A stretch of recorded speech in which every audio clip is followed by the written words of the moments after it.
आप सभी को नमस्कार। मेरा नाम अंकुर त्यागी है और इंडिया एक्सप्रेस में आपका स्वागत है। उत्तर प्रदेश की योगी सरकार ने गन्ना किसानों को बड़ा झटका दिया है, क्योंकि सरकार ने फैसला लिया है कि गन्ने का भाव इस बार 1 रुपया भी नहीं बढ़ाया जाएगा। जबकि किसानों को उम्मीद थी कि देर से ही सही, कम ही सही, लेकिन कुछ न कुछ बढ़ोतरी तो गन्ने के भाव में सरकार की ओर से की जाएगी। लेकिन अब फैसला ले लिया गया है कि इस बार कोई बढ़ोतरी गन्ने के भाव में नहीं होगी।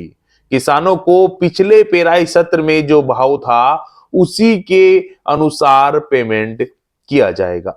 खैर, पेमेंट की समस्या भी किसानों के सामने बनी रहती है और अब देखने वाली बात यह होगी कि राष्ट्रीय लोकदल का रुख क्या रहता है।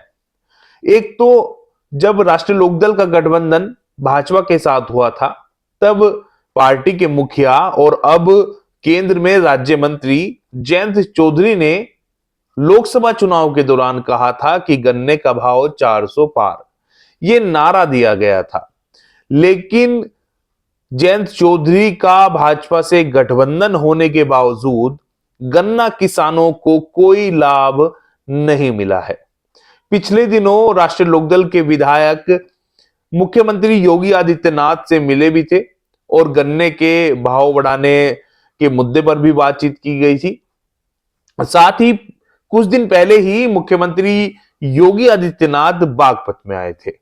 बागपत में चौधरी अजीत सिंह की प्रतिमा का अनावरण उन्होंने किया था, लेकिन गन्ने पर कोई बात नहीं की गई थी। अब सब कुछ साफ हो चुका है कि गन्ने का भाव नहीं बढ़ रहा है और किसानों को जो पुराना भाव था उसी पर पेमेंट किया जाएगा। जबकि पिछले 1 साल में, 1.5 साल में महंगाई में कुछ ना कुछ इजाफा तो हुआ है। गन्ने की कटाई का खर्च बढ़ा है, खाद बीज दवाइयां महंगी हुई है, मजदूरी भी कहीं ना कहीं महंगी हुई है। इसके बावजूद किसानों को पुराने भाव पर ही गन्ने का भुगतान किया जाएगा। उत्तर प्रदेश में बजट सत्र भी शुरू हो चुका है। अब यह देखना अहम होगा कि जो दल, यानी कि जैसे कि राष्ट्रीय लोकदल है, वो सरकार में शामिल है लेकिन किसानों के हित की बात भी करता रहता है। तो अब जब योगी सरकार ने गन्ने का भाव नहीं बढ़ाया है, तो बजट सत्र में राष्ट्रीय लोकदल के विधायक क्या आवाज सदन में उठाते हैं?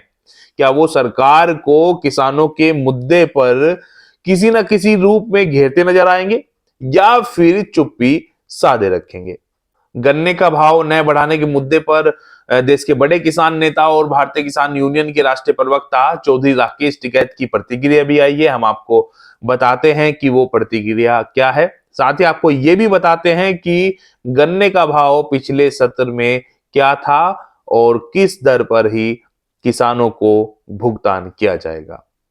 राकेश टिकैत ने कहा है कि कॉरपोरेट का साफ दबाव सरकार की कार्यशैली में नजर आ रहा है। केंद्र सरकार का बजट हो या राज्य सरकारों का बजट हो, किसान को कर्ज लेने के लिए मजबूर किया जा रहा है। हम फसलों के वाजिब दाम की मांग कर रहे हैं, लेकिन हमें कर्ज मिल रहा है। देश की तरक्की का रास्ता खेत खलियानों से होकर गुजरता है। शायद इस कथन को अब की सरकारें भूल चुकी हैं। हमें आने वाले समय में संघर्षों को और बढ़ाना होगा अपने हक व अधिकार के लिए। वहीं आपको बता दें कि लोकसभा चुनाव से पहले पेराई सत्र 2023-24 में गन्ने का भाव 20 रुपए प्रति कुंटल बढ़ाया गया था। इस बढ़ोतरी के बाद अगेती प्रजाति का भाव 370 रुपए प्रति कुंटल हो गया था। सामान्य प्रजाति के लिए 360 रुपए प्रति कुंटल और अनुपयुक्त प्रजाति के लिए 355 रुपए प्रति कुंटल गन्ना मूल्य तय हुआ था।